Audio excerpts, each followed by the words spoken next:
దేవుడు మనకు పిరికితనం కలిగిన ఆత్మను ఇవ్వలేదు. Praise the Lord. దేవుడు మనకి ఏ ఆత్మను ఇవ్వలేదట?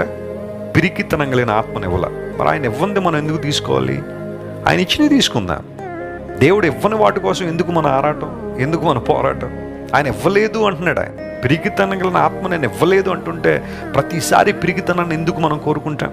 ధైర్యంగా నిలబడదాం. ఏ కష్టం వచ్చినా, ఏ శ్రమ వచ్చినా, ఏ నిందొచ్చినా, ఏ అవమానం వచ్చినా నిలబడి గట్టిగా దేవుని కోసం ధైర్యంతో ఉండంతే. ప్రభువు చెప్పాడు, శక్తి, ప్రేమ, ఇంద్రియ నిగ్రహం కలిగిన ఆత్మనే దేవుడు ఇచ్చాడు. దేవుడిచ్చిన ఆత్మను తీసుకుందాం. శక్తి గల ఆత్మది, ధైర్యంతో నిలబడగలిగే ఆత్మను దేవుడు మనకిచ్చారు.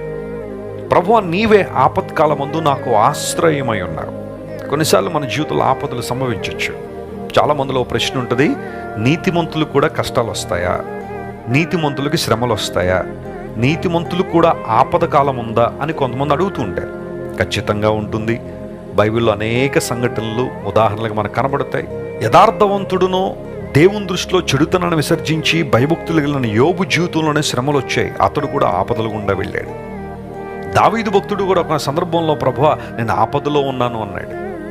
పౌలు భక్తుడు నూతన నిబంధనలో దేవునికి చాలా దగ్గరగా జీవించి సువార్త భారాన్ని కలిగిన దైవజనుడు, అనేక ప్రాంతాల్లో అద్భుతమైన సువార్తను ప్రకటించిన దైవజనుడు పౌలు కూడా నేను ఆపదల్లో ఉన్నాను అన్నాడు.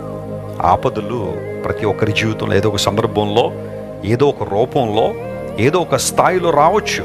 యేసు ప్రభువును అంగీకరించినంత మాత్రం ఆపదలు రావని బైబిల్ ఎప్పుడు చెప్పలేదు. కానీ ఇక్కడున్న ఒక అద్భుతం ఏంటి అంటే, ఆ ఆపద సమయంలో నీకు ధైర్యాన్ని ఇచ్చే దేవుడు, వాటి నుండి విడుదల చేసే దేవుడు, వాటి గుండా నువ్వు ప్రయాణం చేస్తున్నప్పుడు నీకు నేర్పించాల్సిన పాఠాలన్నీ నేర్పించి నిన్ను పరిపూర్ణతలోని దేవుడు నడిపించడానికి కొన్నిసార్లు నీ జీవితంలో శ్రమలను, ఆపదలను దేవుడు అనుమతిస్తాడు. ఈ విషయాన్ని గుర్తుపెట్టుకోవాలి.